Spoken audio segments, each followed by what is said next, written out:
Tanzania.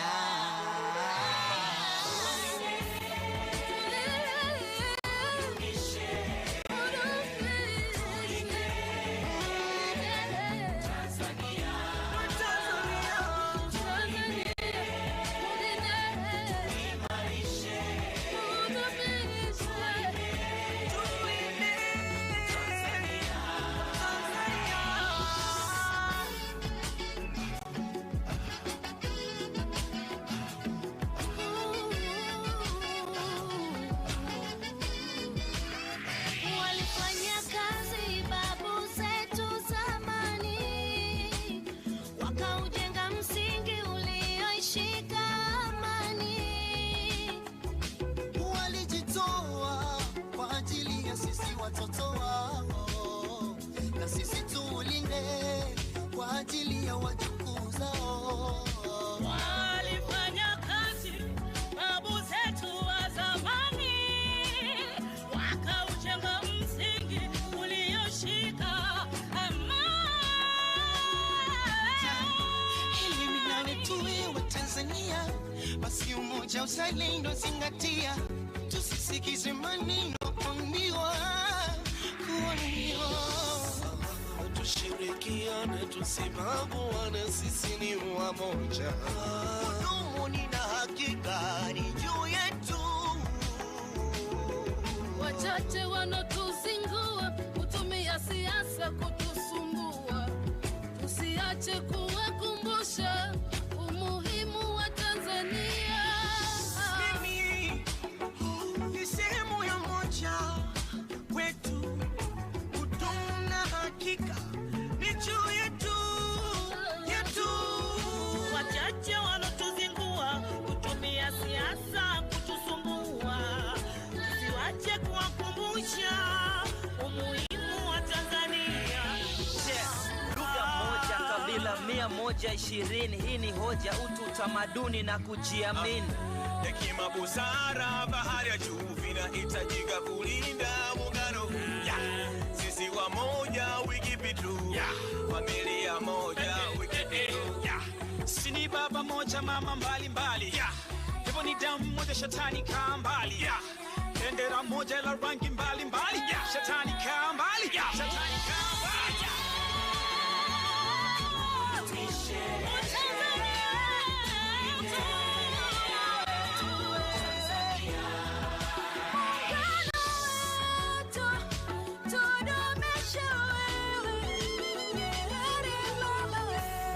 Asante Karume baba na Nyerere kwa amani. Muungano tunajivunia wa bara na kisiwani. Samia kifua mbele, amani kiwa kwenye kilele. Tunatembea kifua mbele, amani kiwa kwenye kilele. Amani na upendo ndo urithi tuloachiwa. Hata bibi babu walishatuambia kwamba sisi ni ndugu, inatubidi kupendana, sikutengana, nikosa kubaguana. Donetaka Tanzania ndo nchi yangu naijua. Sikitafurani sijui ghasia, naona shida mnanzingua. Nchi moja toka nazaliwa, toka nanzelewa. Zinashangaza akili zako unapokusudia kuigawa. Hakuna ikiharibika. Muungano Tanzania, Sisi wote pamoja tukiwadilika. Nadhuru kwenye kaburi la babu yendo analia, nyeusi itakuwa nyekundu bendera ya Tanzania. Wasisi wakitoa machozi, umekufuru dunia. Oh my God, hivi mnafuata wosia walotuachia?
Tanzania. Tanzania wetu ni muungano wetu. Neno ningejua siku zote mwisho safari.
Sasa brass band, naomba tena mwanze kutukumbusha kwamba tupo kwenye shughuli hii muhimu ambapo sasa watu wote wana shauku kubwa pale atakapowasili Mheshimiwa Rais, basi tuweze kuiendeleza furaha yetu. Brass band, tafadhali tupeni ile heshima ya masikio.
Naona mambo yameiva. Naomba tafadhali tu standby. Brass band mwe tayari kumpokea Mheshimiwa Rais wa Jamhuri ya Muungano wa Tanzania.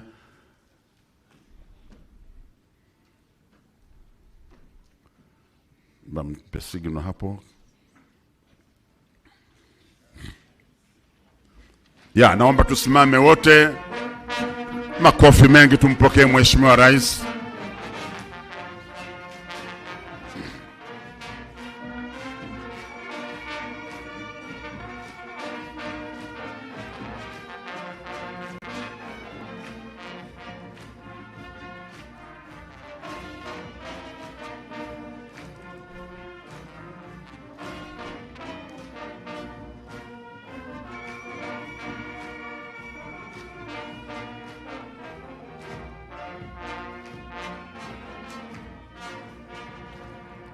Naomba tuendelee kusimama tafadhali. Mheshimiwa Rais wa Jamhuri ya Muungano wa Tanzania, kwa heshima kubwa ya tukio hili la kihistoria kwetu wa Tanzania, naomba uturuhusu tuianze ratiba yetu kwa kuimba wimbo wa taifa na ule wa Afrika Mashariki. Brass band.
Leo tumekutana kwa tukio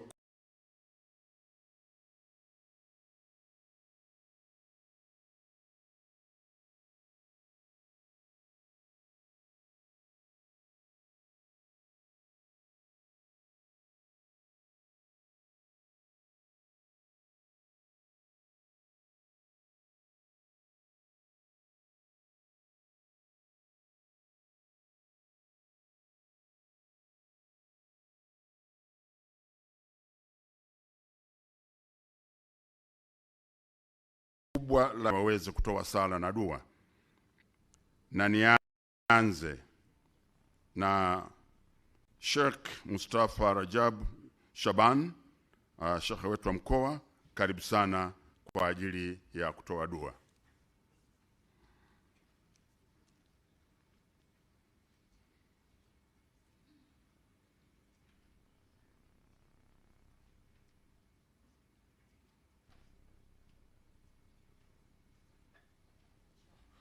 Bismillahirrahmanirrahim.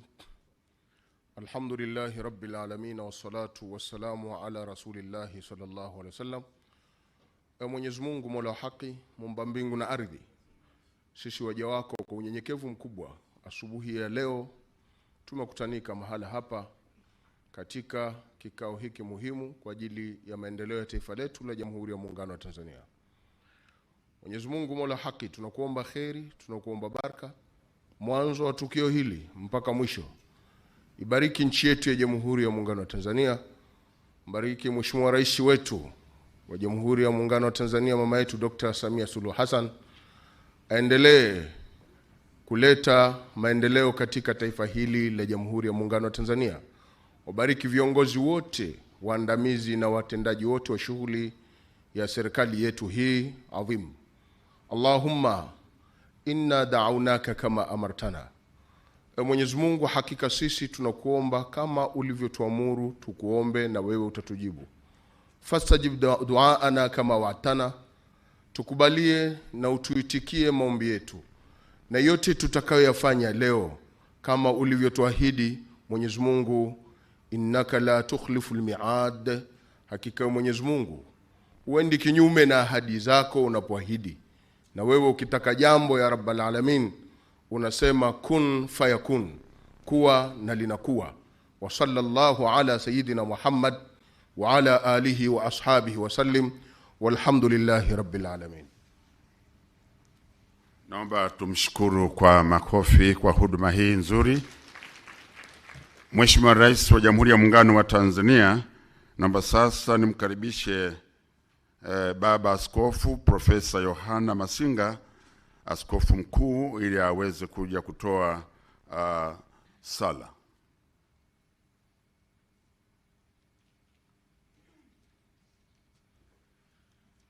Tuombe. Mtakatifu Mungu wetu, Baba wa Bwana wetu Yesu Kristo, tunayo heshima mbele za uso wako kwa siku hii ya leo. Tunakuja mbele zako tukisema asante kwa kuilinda nchi yetu. Asante kwa kumlinda rais wetu wa Tanzania, Mheshimiwa Dr. Suluhu Hassan. Asante Bwana wa majeshi, wewe ni Mungu uliye mkuu sana. Ulitupa mjakazi wako Samia ili aweze kuiongoza nchi hii kwa wakati huu.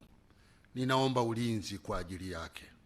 Bwana umlinde na namna zote ambazo wakati mwingine zinaweza kujeruhi moyo, mawazo, lakini Baba ukamuongoze.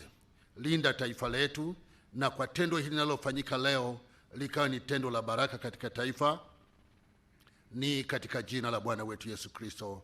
Amen. Naomba tumshukuru Askofu Profesa Masinga kwa huduma hii kwa niaba ya makanisa yote ya CCT.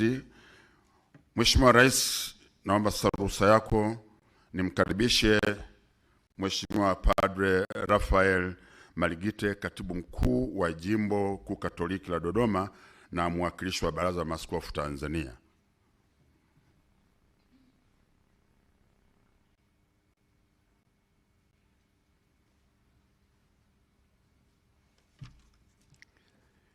Kwa jina la Baba na la Mwana na Roho Mtakatifu, tuombe. Mungu Baba yetu mwema, muumba wa kila lililo jema, tunapojiandaa kuanza mwaka mpya wa utekelezaji wa shughuli za kiuchumi, tunajikabidhi kwako uwe msimamizi wetu katika matumizi mazuri ya kile tunachokusanya na tunachopata kutoka kwa wahisani wetu. Mpe rais wetu Dr. Samia Suluhu Hassan afya njema katika kuliongoza taifa letu. Wajalie hekima na busara makamu wa rais Dr. Philip Mpango na waziri wetu mkuu Mheshimiwa Kassim Majaliwa, ili wawe washauri wema kwa rais wetu. Wajalie mawaziri wote wasimamie wizara zao kwa weledi. Tunakuomba Mungu Mwenyezi, viongozi wetu wanaosimamia shughuli zote kuanzia mikoa hadi vijiji watende haki kwa wale wanaowasimamia. Tunaomba hayo kwa njia ya Kristo Bwana wetu, kwa jina la Baba na la Mwana na Roho Mtakatifu. Naomba tumshukuru kwa makofi mengi. Asante sana. Mheshimiwa Rais wa Jamhuri ya Muungano wa Tanzania, baada ya sala hizo, sasa ni wakati wa kupata maelezo ya awali, lakini pia na ukaribisho na kufanya utambulisho mfupi wa viongozi mbalimbali ambao wamekuja. Wahenga walisema unapotaka kuzungumza na watu ni vema ukawafahamu ni akina nani na ni watu wa namna gani. Utakuwa na nafasi nzuri ya kuzungumza nao. Kwa hiyo kwa heshima kubwa naomba nimkaribishe katibu wetu mkuu katika wizara yetu ya Fedha na Mipango, Mheshimiwa Daktari Natu Maamri Mwamba aweze kuifanya kazi hiyo. Karibu sana.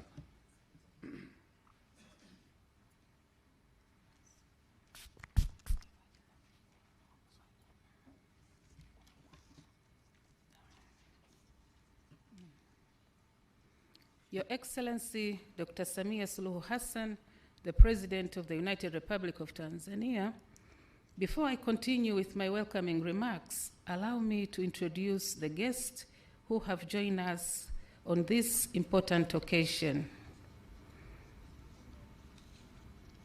Her Excellency herself, Dr. Samia Suluhu Hassan, President of the United Republic of Tanzania, Honorable Dr. Mwigulu Lameck Nchemba Madelu, Minister of Finance and Planning, Honorable Angela Jasmine Kairuk, Minister of State, President's Office, Regional Administration and Local Government, Excellency Manfredo Fanti, Economic Union Ambassador to the United Republic of Tanzania, Honorable Ali Suleiman Amir, Deputy Minister, President's Office, Finance and Planning, Revolutionary Government of Zanzibar, representing Honorable Dr. Saada Mkuya Salum, Minister of State, President's Office, Finance and Planning, Revolutionary Government of Zanzibar, Honorable Dr. Suleiman Said Jafo, Minister of State, the Vice President's Office, Honorable Abdallah Hamis Ulega, Minister of Livestock and Fisheries, Honorable Suleiman Masoud Makame,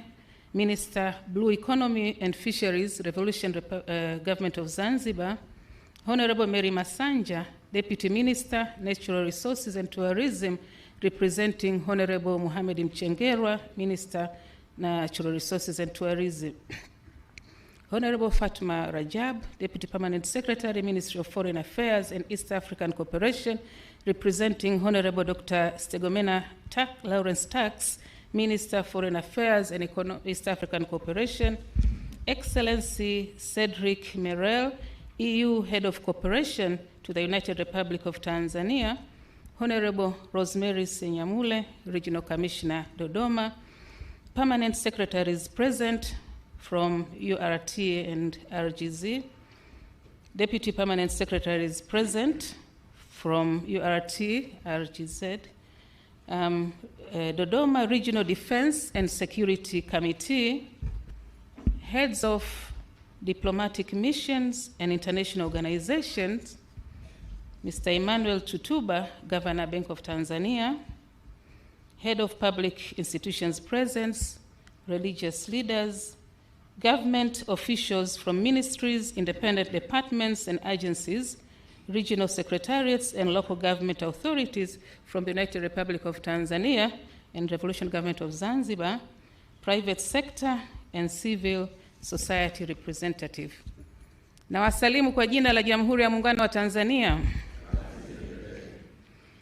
At this important occasion, I extend my heartfelt gratitude to Dr. Samia Suluhu Hassan, the President of the United Republic of Tanzania, for cordially accepting our invitation and joining us here today. Your Excellency, Madam President, first of all, I'd like to welcome you to this signing ceremony for 3 financing agreements under the new framework of cooperation between the European Union and the United Republic of Tanzania for a period of 7 years from 2021 to 2027. Your Excellency, Madam President, the new 7-year cooperation framework between Tanzania and the European Union began in June 2020 with the participation of sectoral ministries, government departments and agencies, non-government organizations, the European Union, and member state countries of the European Union, where 3 priority areas were agreed. The agreed priority areas were green deals, human capital, and employment, and good governance. Your Excellency, Madam President, you will recall that during your visit to Belgium in February 2022, you met Honorable Ursula von der Leyen, the President of the European Union, and you were informed that the European Commission has contributed grants allocation to Tanzania to the tune of euro 703 million, which equals to 1.781 trillion in a period of 7 years.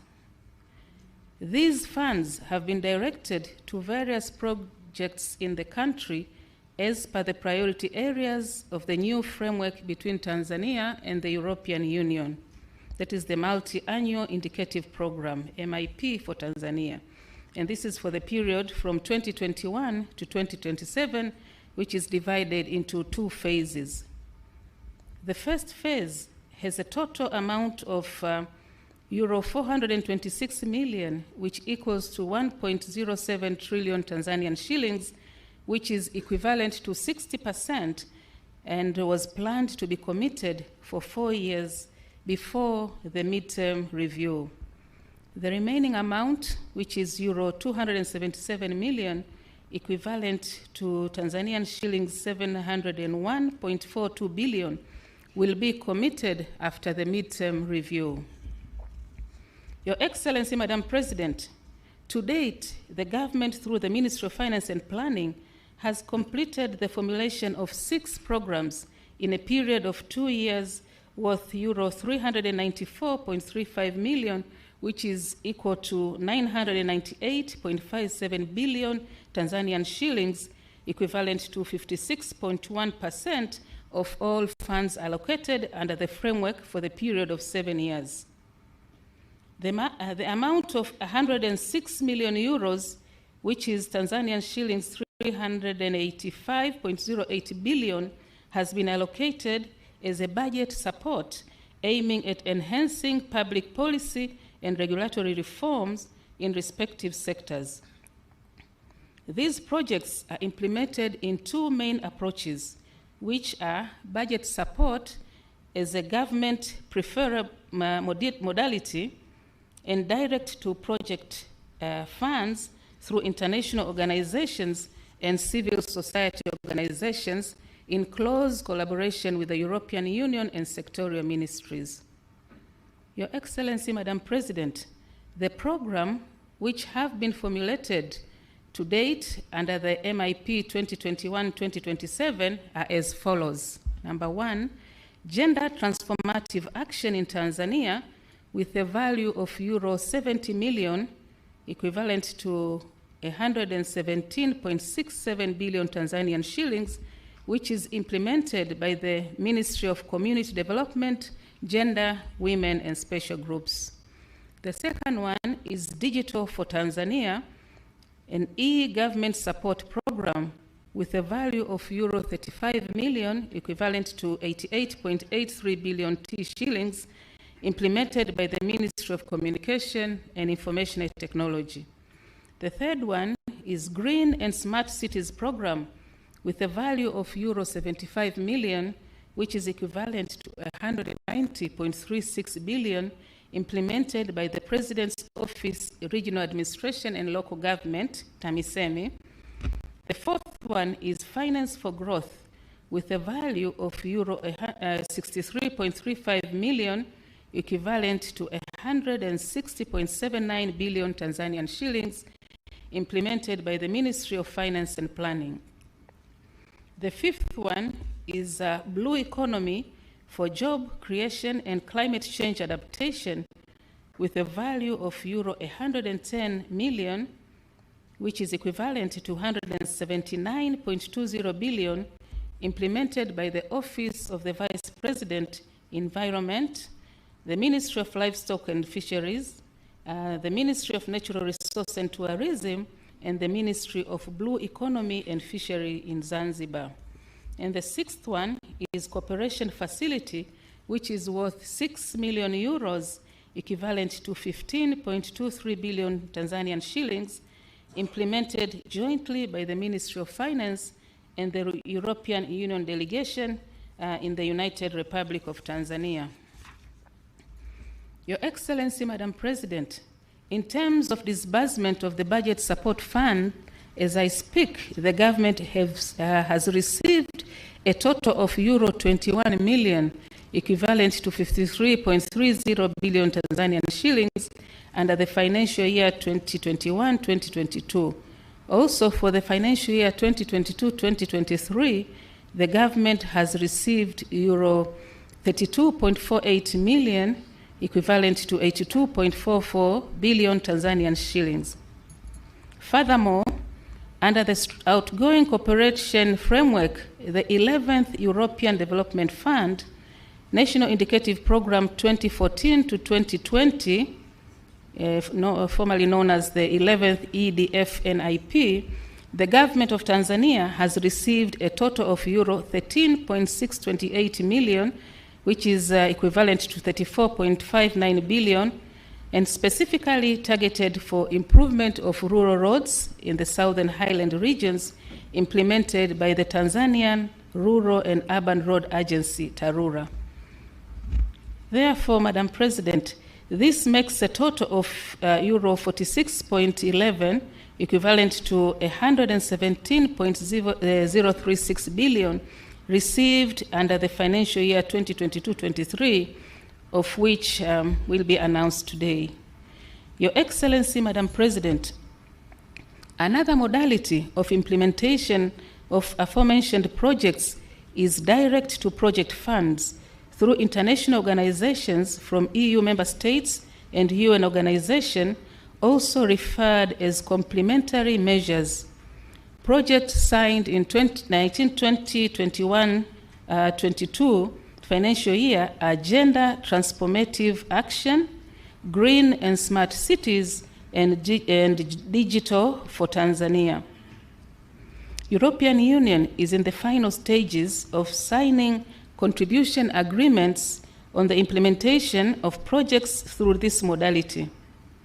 It is worth to mention few EU member states, international agencies such as French Development Agency, AFD, Belgium Development Agency, ENABEL, and Germany Development Cooperation, GIZ, which are expected to implement projects in the country.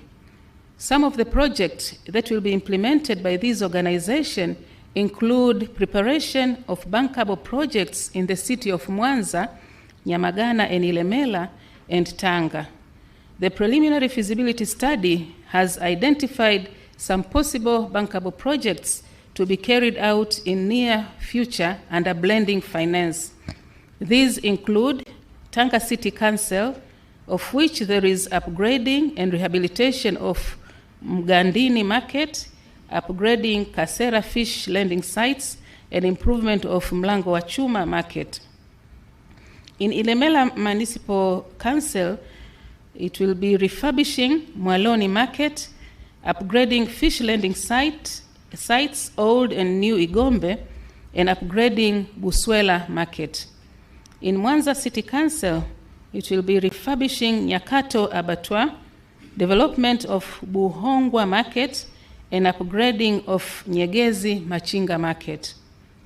In addition, these projects will also focus on several interventions on improving government service delivery and private institutions through using information technological study visits, strategizing on reduction of non-revenue water through reduction of water losses and access to finance. Your Excellency, Madam President, I would also like to inform you on the Zanzibar participation in the formulation of these projects. Among the interventions dedicated to Zanzibar under green and smart cities are construction of basic social infrastructure on Pemba Island with the amount of 5 million euros, equivalent to shillings 12.66 billion. Currently, the procurement process is ongoing to select an NGO that will implement the project. Further, the complementary support and agenda program is also focused on the following.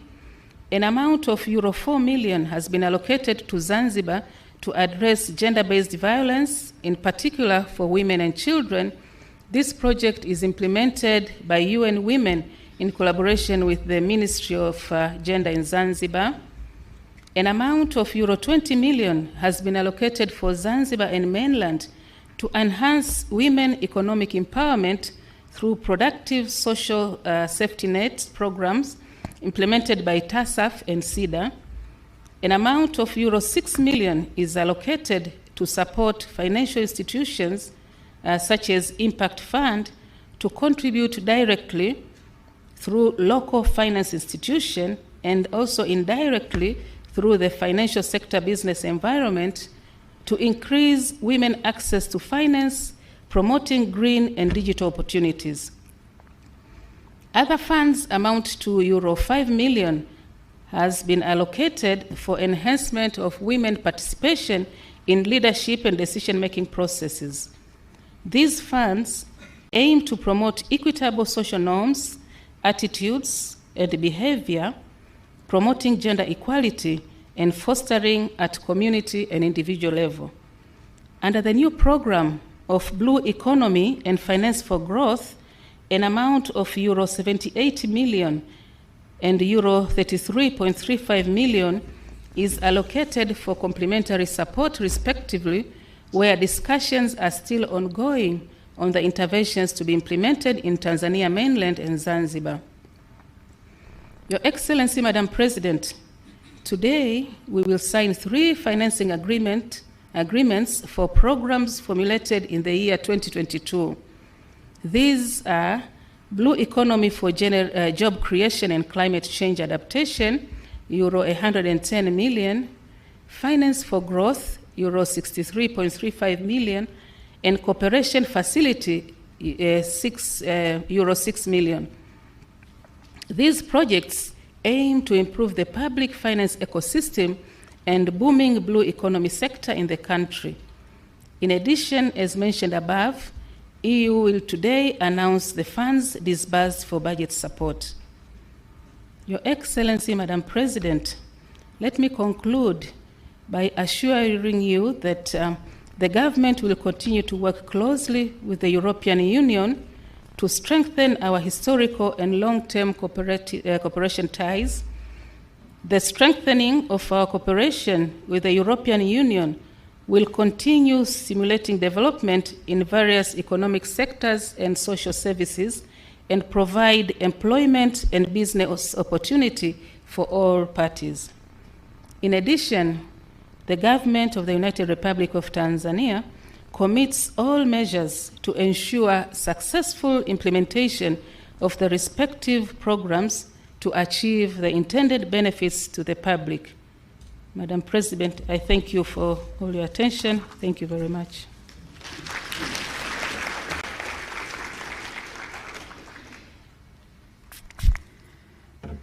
Mheshimiwa Rais wa Jamhuri ya Muungano wa Tanzania, tunamshukuru sana Katibu Mkuu kwa kutoa maelezo ya awali ambapo amegusia maeneo yote ya ile miradi ambayo tafadhiliwa na msaada huu wa wenzetu wa Umoja wa nchi za Ulaya, lakini pia hata matumizi yake, na amegusa maeneo mbalimbali na pia kuhakikisha kwamba mambo yote yatakwenda kama ilivyopangwa. Naomba tumpongeze kwa makofi mengi sana.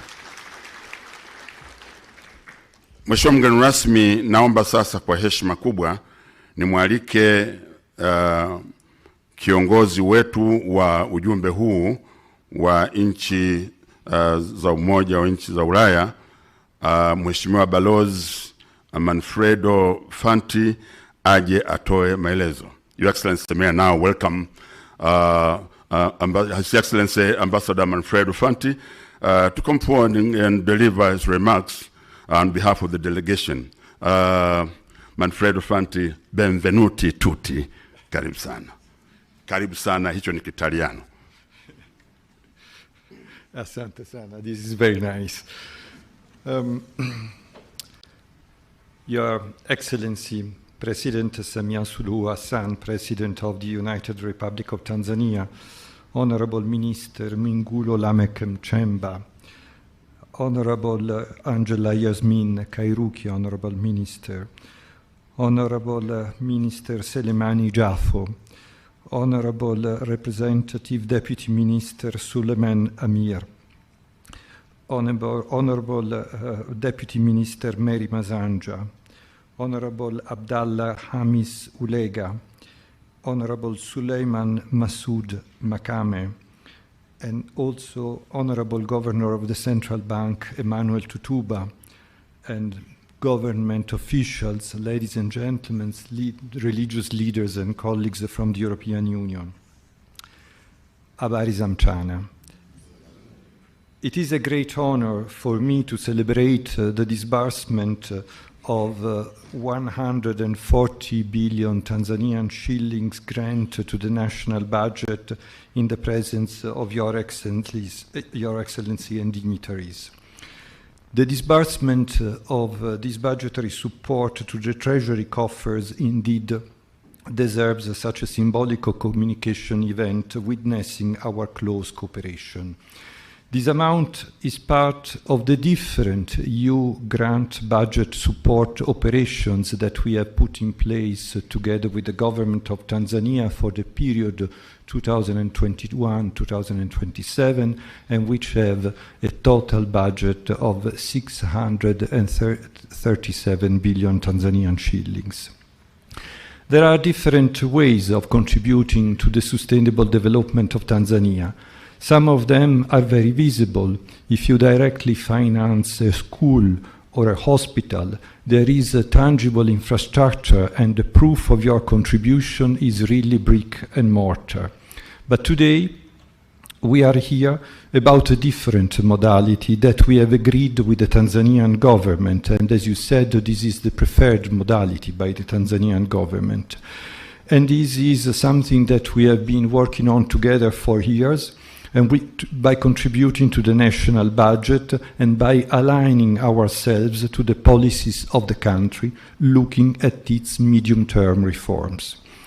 We believe in this approach because of the ownership it creates in the partner country. However, it has also a downside, the fact that we lose the external visibility of our funding because we cannot show something that you can concretely touch. But this is clearly not true today.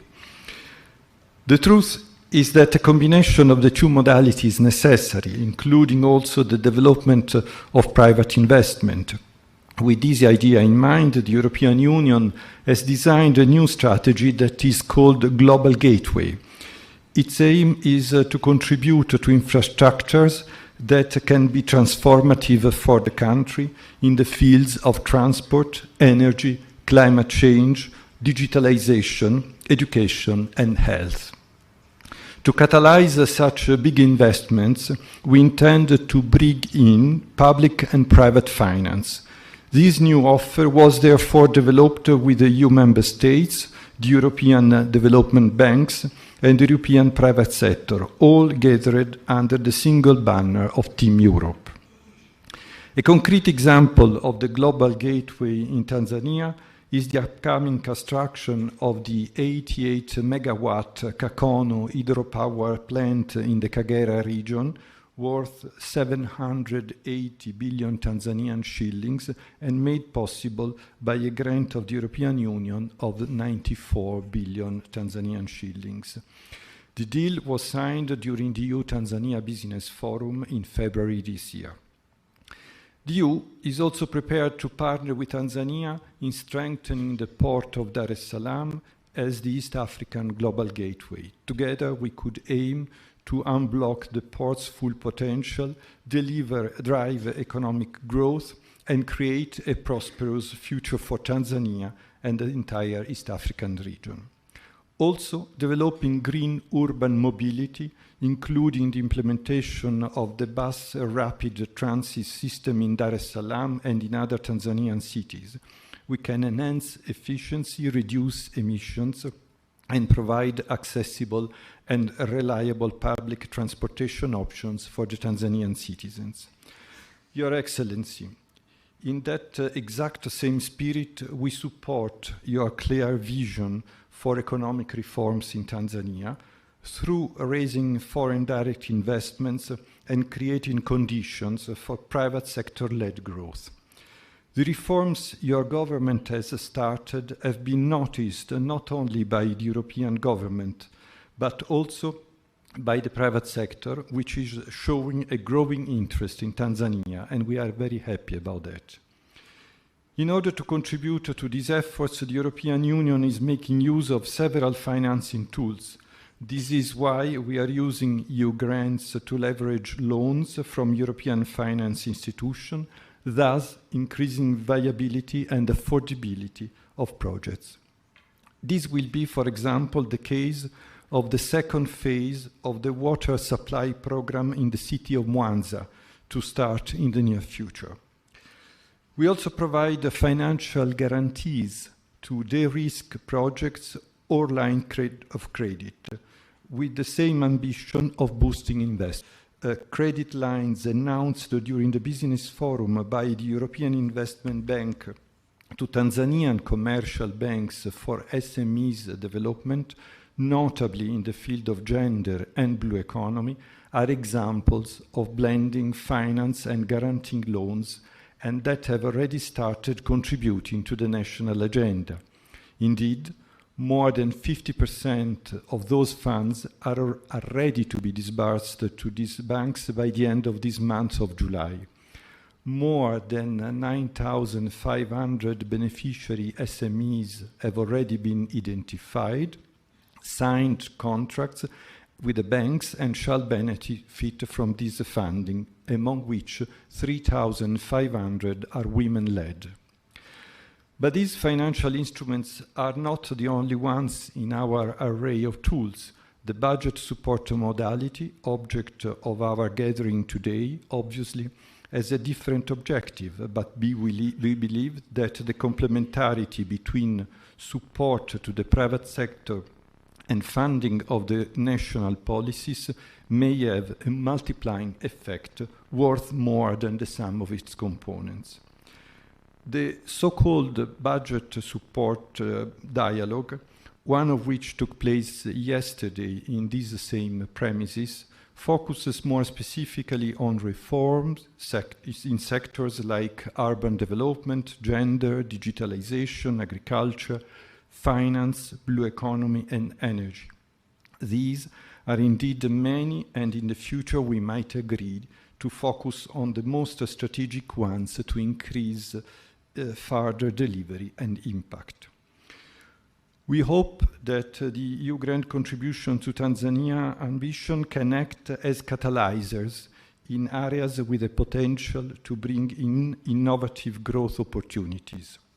Given that such contributions are predictable because we commit over a period of 4 to 5 years, they may also help in planning of the country's development and favor adequate and additional allocations within the national budget.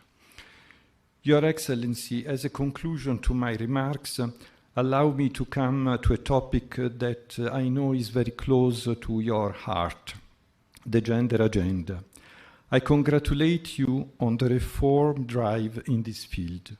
From school readmission policies to the formulation of the Generation Equality Forum program, your country is in the forefront of a new era for girls and women.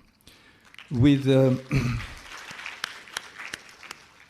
with its biggest gender program worldwide here in Tanzania, worth 230 billion Tanzanian shillings, named Breaking the Glass Ceiling, and which has been so eloquently presented by the Permanent Secretary. The EU aims to showcase that we are not only an economic partner, but we are also a partner for values to bring more equality, more stability, and better tomorrow for the people of Tanzania. So, if I can conclude my remarks with a personal touch, I would like to say that we have been mentioning a lot of figures, a lot of billions of Tanzanian shillings, but what is also very important in what we do together is the human links that we are creating between us. The fact that we have such a good dialogue among us and that we are creating a friendship. And this we value very much. And then my very final word is to say that, as you know, I have come to the end of my mandate. I will be leaving this country very soon after 4 unforgettable years in Tanzania. And if it is sad to leave Tanzania, it is at the same time very good that I leave it with a sense that we have been doing a lot of positive things together. And one of these is, for instance, what we are doing here today. So I thank you very much for the brilliant cooperation that you have extended, not only to me, but to the people who are sitting there and who are really committed to work for Tanzania. Thank you very much for your attention, Mheshimiwa. Asante sana Balozi Fanti kwa maelezo hayo. Mheshimiwa Rais wa Jamhuri ya Muungano wa Tanzania, Balozi Manfredo kwa kifupi kabisa amesema tunategemea kuwa mchango wa Umoja wa Ulaya kupitia mikataba hii utaleta chachu katika maeneo yenye kubeba fursa za kukua katika ubunifu. Aidha, mashirikiano yetu yanatabirika kutokana na ushirikiano mzuri wakati wa uandaaji wa miradi. Balozi Fanti pia amesema ametoa pongezi kwa juhudi za Mheshimiwa Rais wa Jamhuri ya Muungano wa Tanzania Daktari Samia Suluhu Hassan katika mabadiliko ya kisera yanayolenga kuleta usawa wa jinsia. Aidha, Umoja wa Ulaya kupitia mradi wa Breaking the Glass Ceiling wenye thamani ya euro milioni 90 au bilioni 230 za Tanzania wanaunga mkono juhudi za Mheshimiwa Rais wa Jamhuri ya Muungano wa Tanzania. Hapa tumshangilie sana kabisa. Lakini mwisho, kwa unyenyekevu mkubwa, anasema anaondoka Tanzania na moyo mpana na kuamini kuwa Tanzania itafikia malengo yake ya maendeleo. Aidha, anashukuru kwa ushirikiano mzuri ambao umezaa matunda mazuri. Naomba tumpongeze sana. Nirudie kusema Your Excellency, benvenuti tutti, karibu Tanzania. Mheshimiwa Rais wa Jamhuri ya Muungano wa Tanzania, kwa mujibu wa ratiba yetu sasa ni wakati wa wewe Mheshimiwa Rais kushuhudia uwekaji wa saini kwa mikataba hiyo mitatu. Na ili hayo yatendeke, naomba nimtambulishe kwako wakili msomi Zawadi Maginga. Yeye ni mkurugenzi msaidizi wa sheria Wizara ya Fedha, ndiye atakayeongoza itifaki pale. Kwa naomba sasa ni mwalike katibu mkuu wetu wa wizara hii ya Fedha ya Mipango, Dr. Natu Mwamba, tafadhali naomba usogee. And also may I invite His Excellency Ambassador Manfredo Fanti to join the Permanent Secretary in signing the 3 contracts. And each contract will be signed separately. You will exchange the contracts and you'll show to His Excellency the President and show the public, and that will be the order for the 3 projects. Mradi wa kwanza ambao wanaweka saini ni uchumi wa blue, ambao una thamani ya euro 110 au shilingi 279.20 bilioni za Kitanzania. Sasa utasaidia katika kuleta mabadiliko ya tabia nchi katika pwani zetu za Tanzania bara na kule Zanzibar. Kwa hiyo wanaweka saini na tuwe tunawaombea taratibu, kwa sababu mambo haya ni mazito.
Jamhuri ya Muungano wa Tanzania. Makofi mengi sana sana.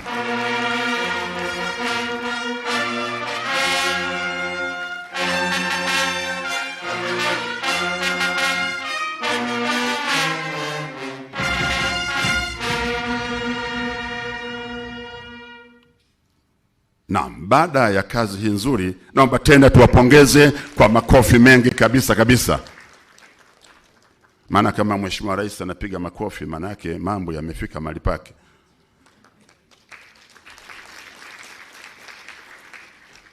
Wakatoliki Baba Mtakatifu akisema kule wote sisi tunaitikia. Na hii wanaita Roma Rokuta Kauza Fenita. Kama rais amefurahi, wewe kwa nini usiwe na furaha? Piga makofi mengi sana kwa Mheshimiwa Rais tafadhali.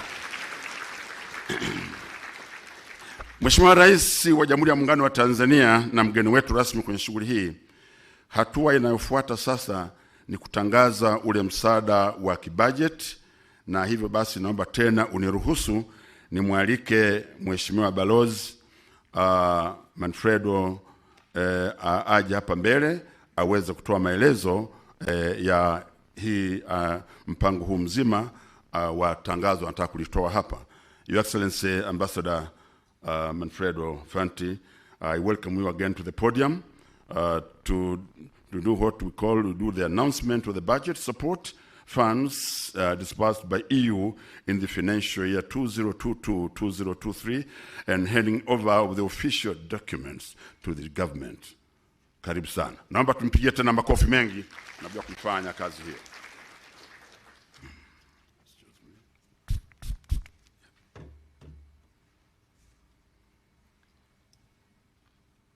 Thank you very much. Well, I'm very happy to announce that in the framework of our cooperation programs between the month of June and July, we have disbursed an amount corresponding to 140 billion Tanzanian shillings. And I said that this is just a part of our overall operations that will continue also in the coming years. So this is something that we are proud of because it is a result of a deep dialogue on policies with the government, and I thank you all very much for that. Thank you very much.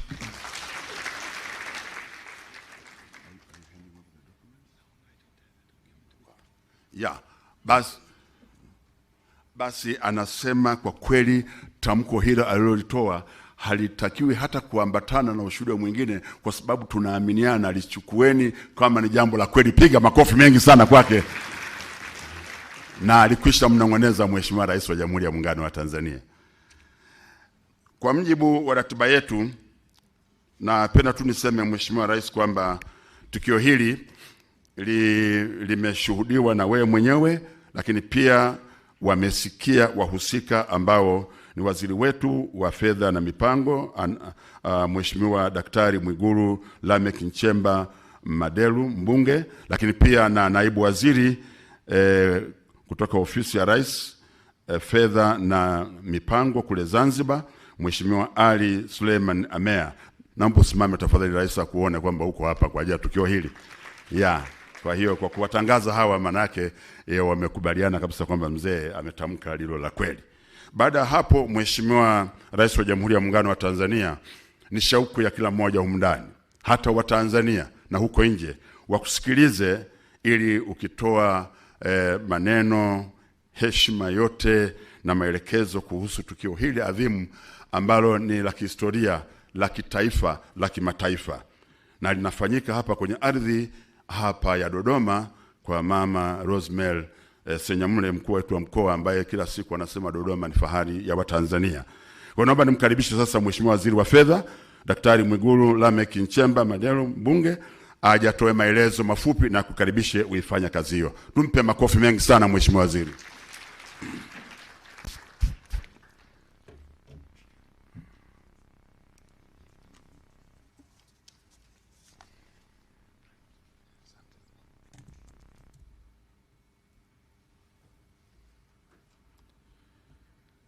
Your Excellency, Dr. Samia Suluhu Hassan, President of the United Republic of Tanzania, Your Excellency, Manfredo Fanti, EU Ambassador to the United Republic of Tanzania, my comrades, ministers and deputy ministers here present, both from the mainland and the Zanzibar, I recognize you all, permanent secretaries here present, Governor of the Bank of Tanzania, Madam Regional Commissioner, and all government officials here present, Excellencies, heads of diplomatic mission and international organizations, representatives from the private sector and the civil societies, my beloved religious leaders, my comrades from security organs, members of press, ladies and gentlemen,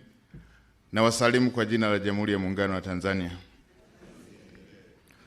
At this important occasion, may I extend my sincere gratitude to you, Madam President, for accepting our invitation and joining us here today. I would like to take this opportunity to thank you in a special way for your tireless efforts to make it possible for our country to work with development partners in the development process. Madam President, you have unlocked a lot of negotiations and pending discussions which were hopelessly stuck for quite a while. And surely, you have become a cornerstone in rebuilding a healthy relationship with our development partners. And we can attest that for we whom we are from the Ministry of Finance. Your Excellency, Madam President, Tanzania and European Union have fostered an exceptional bilateral relationship over 48 years. Throughout the years, our ties have flourished and the EU has remained a close and steady partner to Tanzania. Under your presidency and leadership on the sixth Fedha government, we have witnessed remarkable achievements including Tanzania and EU that have signed a new cooperation framework for multi-annual indicative program for Tanzania covering a period of 2021-2027. This framework signifies our commitment to collaboration and development with EU, with a resource envelope of 703 million euros, equivalent to 1.9 trillion. And these have been allocated in a 7-year period, which represents over 77 million euros compared to the previous national indicative program that was between 2014 to 2020.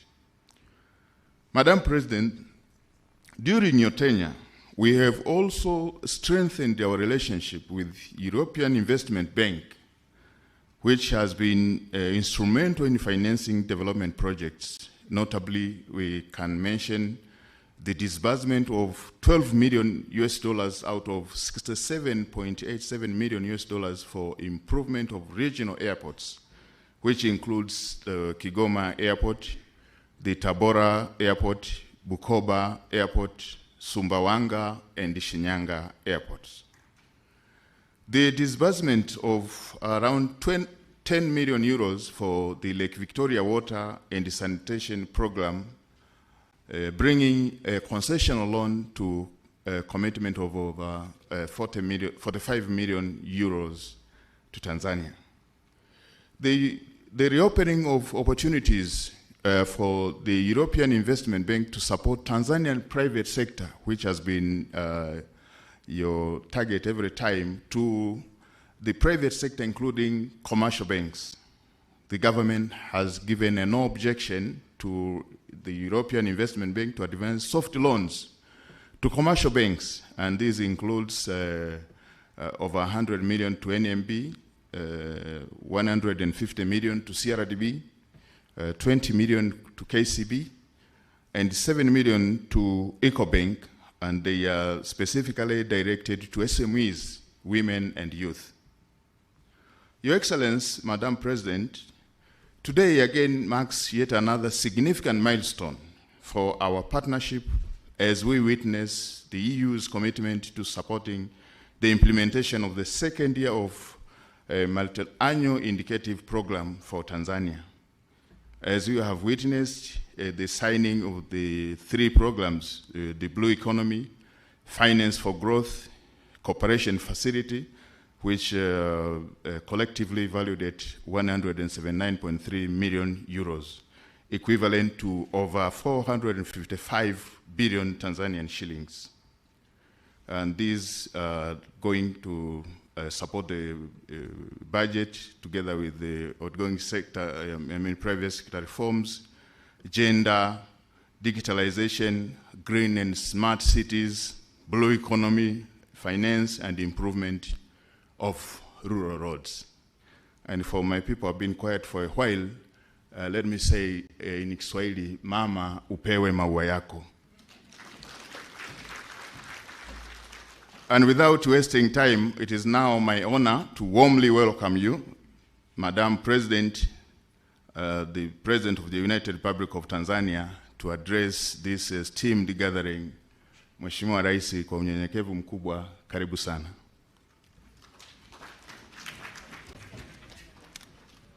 Naomba wote tusimame tafadhali, tumpigie makofi Mheshimiwa Rais, tumpe maua yake kama alivyosema Mheshimiwa Waziri.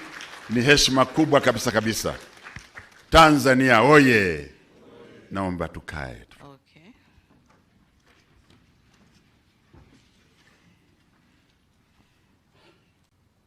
Dr. Mwigulu Lameck Nchemba, Minister for Finance and Planning, honorable ministers and deputy ministers from both Tanzania, mainland and Zanzibar with us here, permanent secretaries and deputy permanent secretaries, Your Excellency Manfredo Fanti, European Union Ambassador to the United Republic of Tanzania,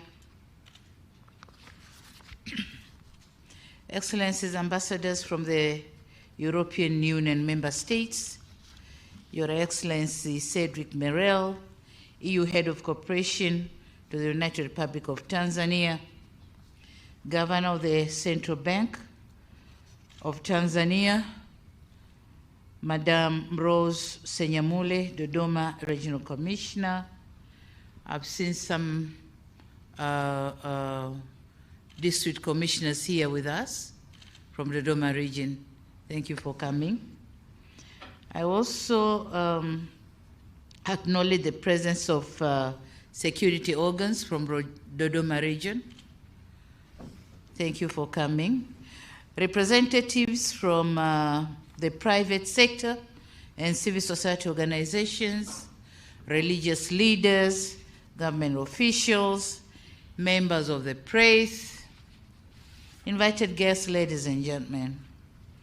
It is another great day for Tanzania, and indeed a great pleasure for me to be invited to this important event to witness the signing of 3 financial agreements between the government of the United Republic of Tanzania and the European Union in support of our national budget. I humbly wish to express my profound appreciation to Your Excellency Ambassador Manfredo Fanti, the Minister for Finance and Planning, Dr. Mwigulu Lameck, and the teams from the European Union and the government of the United Republic of Tanzania that made this event a reality and a successful one. This grant will significantly contribute to an accelerated implementation of development programs in our country. Excellencies, ladies and gentlemen, during my visit to Brussels in February last year, 2022, I had a chance to engage in discussion with the President of the European Commission, Her Excellency Ursula von der Leyen.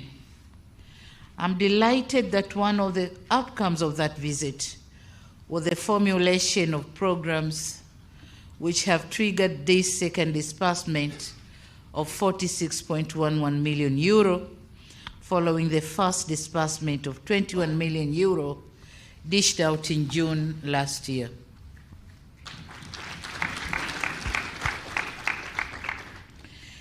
The disbursed fund will be directed to policy reforms, as it has been already said, and sector development in the areas of blue economy, finance growth, gender, green and smart city, promotion of digitalization sector, as well as improvement of rural roads in the Southern Highlands region.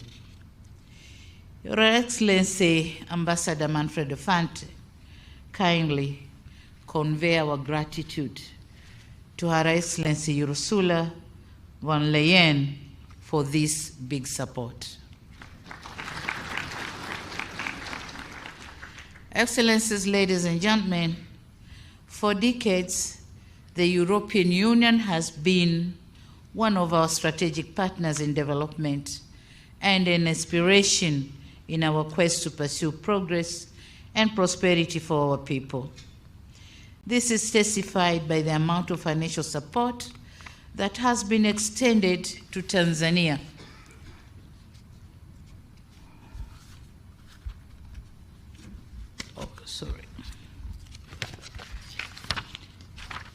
That has been extended to Tanzania since the signing of the first partnership agreement between the European Union and African, Caribbean, and Pacific states in 1975. So far, Tanzania has received about 2.3 billion or million euros, which is equivalent to 5.9 trillion shillings as grants, and a huge amount of money on loans, but concession loans, not commercial loans, from the European Investment Bank. So these funds have been instrumental in the implementation of various strategic development programs in Tanzania, including the formulation of macroeconomic and social or sectoral policies, development of roads and air transport, improvement of energy and agriculture sectors, environment and climate change, just to mention a few. These are projects implemented under the Cotonou Partnership Agreement, CPA, of which the government of the United Republic of Tanzania considers with high regard. We say thank you so much.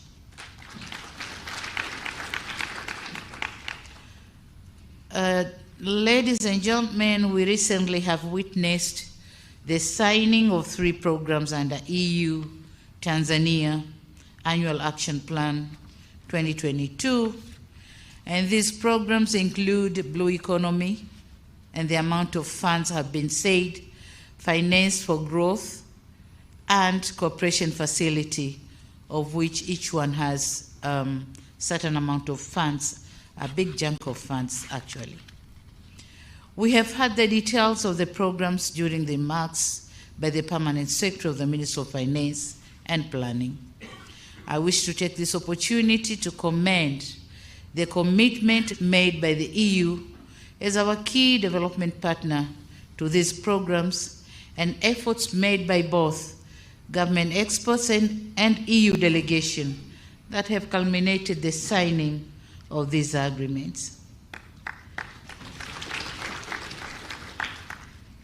The disbursement made as a grant to the government coffers is fully aligned with the strategic sectoral and Tanzanian development plans, particularly the National 5-Year Development Plan 3, Tanzania Development Vision 2025, and the Zanzibar Development Vision 2050. The programs will also complement the theme for the financial year 2023-2024 as adopted by the East African Community, which says accelerating economic recovery, climate change adaptation and mitigation, and enhancing productive sectors for improved livelihoods. So exactly the amount of money dispersed to Tanzanian government is going to accelerate those things and going in line with the East African Community theme for this financial year. Invited guests, ladies and gentlemen, earlier today I had a chance to meet His Excellency Ambassador Manfredo Fanti, who is about to end his tour of duty as the head of EU delegation to Tanzania. We very much appreciate his outstanding leadership. He really did a good job. During his tenure, great strides have been made towards promotion, strengthening, and deepening relations and cooperation between the United Republic of Tanzania and the European Union.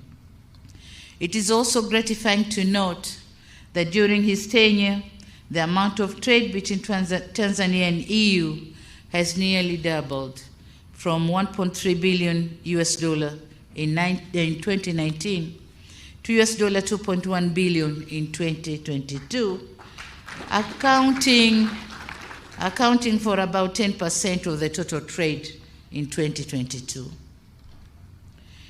It is also worth mentioning that the improved cooperation has witnessed an increasing number of tourists from the European Union from 362,393 in 2019 to 449,200 in 2022. And this accounts about 31% of the total visitors in 2022. We also note with appreciation that the organized Tanzania-EU Political Dialogue and Tanzania-EU Business Forum of February 2023 have paved the way for Tanzania's business community to the global economy. Before, it wasn't possible, but now the business community can go as far as they can. On another stride, as a result of the political dialogue held in February 2023, the window for the European Peace Facility has been opened for Tanzania in a bid to support peace operations and preventing terrorism across the region. That's another window opened for Tanzania. With all these achievements, it is indeed a great pleasure, and it was indeed a great pleasure, working with Ambassador Fanti, with the European Union team, in strengthening Tanzania-EU relations. We wish Ambassador Fanti the best of luck in his future endeavors, and please continue to be a good ambassador of Tanzania. Thank you so much. During our discussion, he left me with 5 issues to consider, and they are regional and national. And I promised and pledged my commitment that I'm going to work on those 5 issues.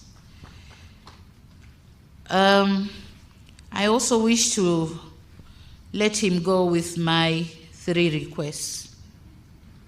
Number 1, Tanzania is implementing the Building a Better Tomorrow program for youth and women in agriculture. So we are expecting to use the Tanzania Agricultural Development Bank and the Tanzania Investment Bank to fund the youth and women involved in these projects. So my humble request is for the EU to consider the addition of 2 other banks, the Tanzanian Agricultural Development Bank and the Tanzania Investment Bank, in the lending and loans program, which has benefited some other banks. Number 2 is my humble request for the completion of the ongoing process on the new partnership agreement between EU and OCP. And I'm requesting this because my government needs to know the new framework of the cooperation so that we get prepared. So I would like to see the agreement signed and my government get ready for the new cooperation under the new framework. And number 3, just looking for the possibilities of adding Mwanza Airport in the Airport and Roads project. Because Mwanza is becoming a hub of the ICGLR zone. Yeah, so being a hub, we need an international airport, also other infrastructure facilities that could be able to accommodate the neighbors to come to the hub and get the services they want. In conclusion, ladies and gentlemen, I want to reaffirm the commitment of the government of the United Republic of Tanzania to continue working closely with the AU for the mutual benefits. And finally, I wish to reassure that the funded programs shall be implemented with diligence and effectiveness. Thank you so much. Thank you very much for this offer. Thank you. Yeah. Jamani, naomba wote tusimame, tumpe makofi mengi sana Mheshimiwa Rais kwa jinsi ambavyo ameelezea furaha yake katika shughuli hii leo, lakini jinsi alivyozungumza na watu wa EU mpaka yote yakaweza kufanikiwa. Tumpe tena makofi mengi sana sana. Na amemthibitishia Balozi Fenty na wenzake kwamba serikali yake itasimamia kidete kuona kwamba fedha zote zitatumika inavyotakiwa na kwa misingi iliyokubalika. Haya ni mambo makubwa. Basi tena kwa niaba ya Watanzania wote tumpe makofi mengi Mheshimiwa Rais. Mheshimiwa Rais wa Jamhuri ya Muungano wa Tanzania, tunafahamu muda wako si mwingi, lakini kwa tukio hili tunaomba tupate picha chache za kumbukumbu kama ifuatavyo. Na niwaombe hapa nyuma kidogo tuende na nafasi ili tuweze kukamilisha. Picha ya kwanza ni waheshimiwa mawaziri na manaibu waziri wote. Picha yetu ya kwanza hiyo, makatibu wakuu na manaibu wao wajiandae.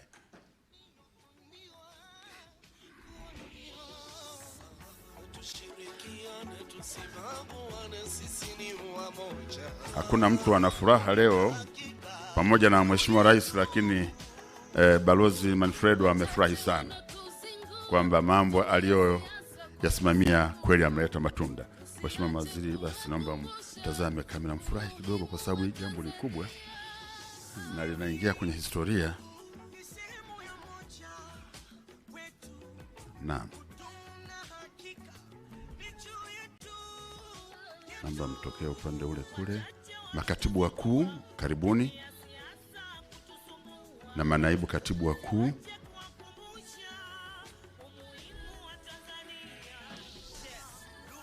Sasa gavana wa benki naomba tu join hapa. Maana hamna ujanja hapa. Hizi fedha zinaenda kwako, kwa hiyo wote ni watendaji. Naibu gavana, naomba uje tafadhali. Picha inayofuata, the second group photo will be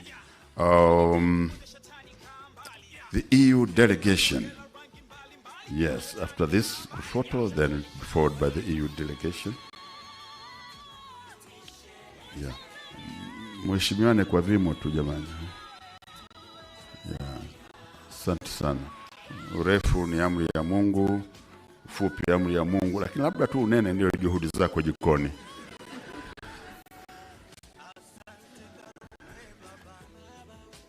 Asante, naomba mtokee kushoto kwangu huku kwangu. Naam. Now the EU delegation.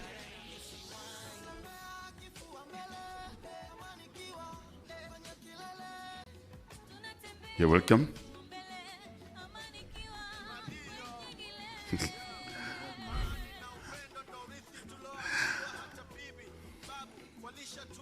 Yeah, please. Make sure all distinguished ladies are flanked. Yes. Joe?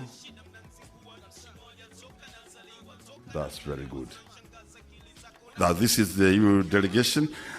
Picha inayofuata ni viongozi wa dini. Naomba mjiandae mje hapa tafadhali.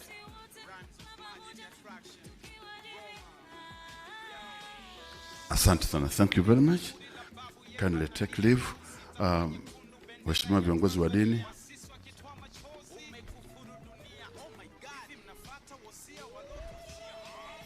Viongozi wa dini wanatusaidia sana kwenye magumu wapo, kwenye mazuri wapo. Hii ndio inavyotakiwa namna hii.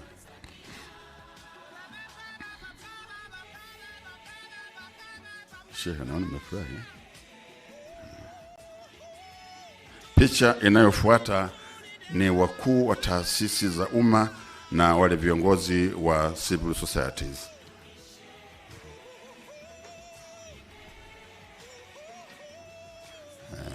Kama mko wengi tutagawanya kidogo, tutaona. Mlio upande huu kwangu simameni hapa kwanza. Njoo nimsimame hapa. Ngoja wamaliza upande ule kule ili tuwe rahisi.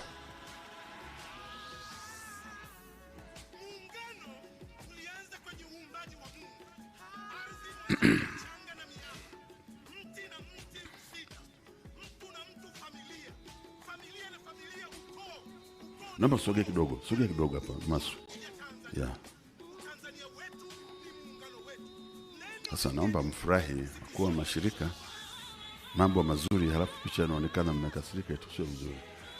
Mko serious kweli. Hii ndio ninavyotakiwa namna hii. Yes. Asante, naomba mtokee kule kulia. Please, naomba becha pili. Karibuni. Mheshimiwa Rais, nilifuatwa hapa na watu wa civil societies. Sisi nikamwambia mmo tu kwa sababu haya mambo yote yanatuhusu wote. Naomba msogee kule mbele kadu. Naona hapa kwa Mheshimiwa Rais watu hawataki kuondoka.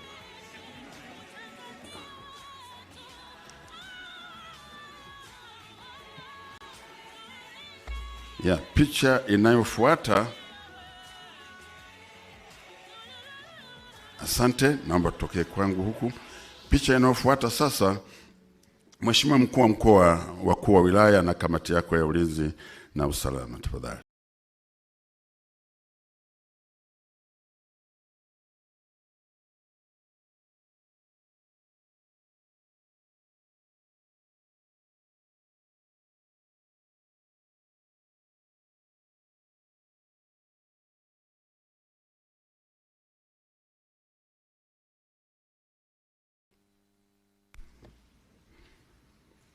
Naomba tufanye haraka kidogo.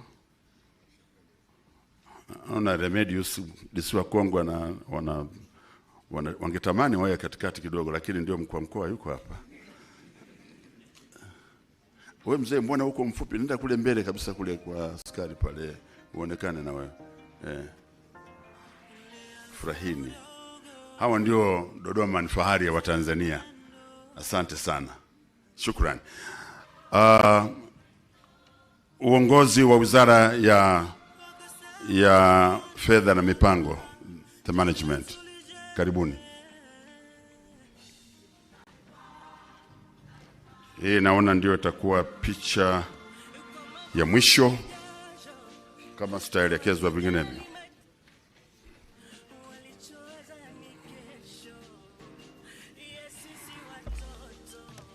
Asa kwa sababu mko wengi, hebu naomba wengine msimame kwanza hapo. Naomba msimame hapo. Njoni huko wote. Na kule naomba msimame wengine mliobakia tafadhali. Haya, naomba mliangalie, naomba tupige picha tafadhali.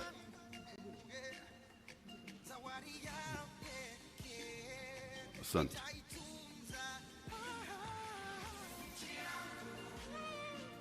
Tayari? Asante, naomba mtokee kwangu huku. Na wengine kule, naomba na nyie mje hapa tafadhali.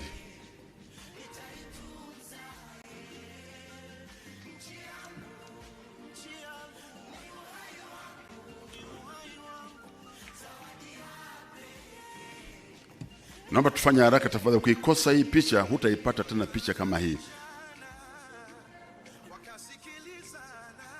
Yes.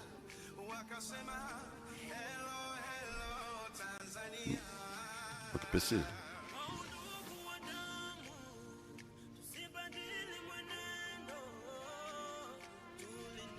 Asante, naomba mtokee huku.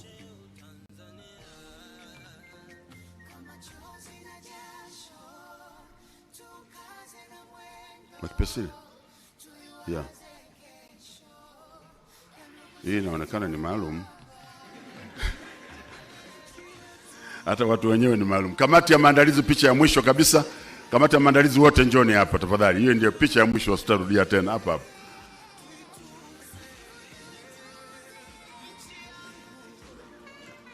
Haya, asante. Kamati ya maandalizi tafadhali.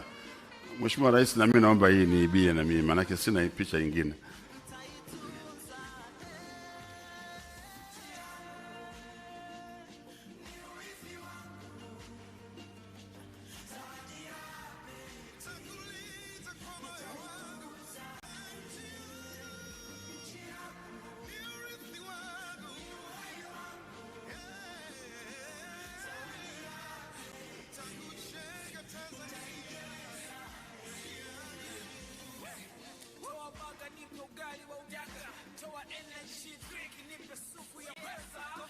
Naam. Mheshimiwa Rais wa Jamhuri ya Muungano wa Tanzania, hii ndio picha ya mwisho na kwa kweli sasa niseme tumefikia tamati ya shughuli yetu. Kwa heshima kubwa naomba tusimame tuweze kumwaga Mheshimiwa Rais kwa furaha kubwa, na brass band tuongeze katika tukio hili. Makofi mengi kabisa kwa Mheshimiwa Rais anapoondoka nje ya ukumbi huu. Asante sana Mheshimiwa Waziri Mwigulu Nchemba, Katibu Mkuu na wote. Hakika jambo limekuwa ni zuri sana sana.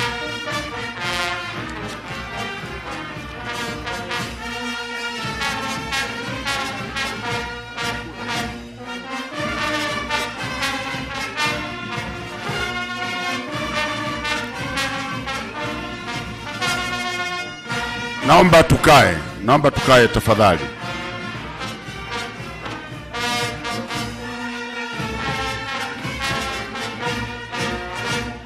Basi niseme asanteni sana kwa ushirikiano wenu, na hapa tumefikia tamati. Kwa hiyo sasa tunaweza kuendelea na shughuli zetu. Tunaanza pia kusalimiana na wageni wetu, na sisi wenyewe tukiagana. Mungu ibariki Tanzania, Mungu mbariki rais wetu. Asanteni sana. Thank you very much, our colleague from the EU delegation. Thank you for being with us here, and whatever you have done to us, really we appreciate. Thank you very much. Welcome again to Dodoma.